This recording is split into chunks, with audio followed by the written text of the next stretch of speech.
Blake with SwissWatchExpo here, and I'm holding in myself a beautiful looking dress chronograph from Cartier. This here is a Cartier Rotonde, and this is such a beautiful, understated, and classic looking chronograph. Really one that fits my style and hopefully yours too. It's very unlike a lot of Cartiers I might have seen. This is not overly dressy or meant to be too much of an iconic looking type of jewelry piece. This is a very straightforward, classic looking chronograph, but it's got some great things that makes it quintessentially Cartier.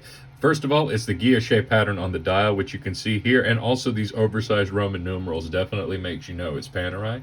However, the round case shape and the lug construction as well lends it to a bit more of a classic chronograph from a brand like Vacheron or something of the like, however at a fraction of the price. We've got a beautiful looking stainless steel case and deployant clasp here, and one last thing I forgot to point out, you do still have the beautiful blue cabochon here on the crown to let you know this is a Cartier. It's a Cartier for the person who might not even want a Cartier, so check it out at SwissWatchExpo.com.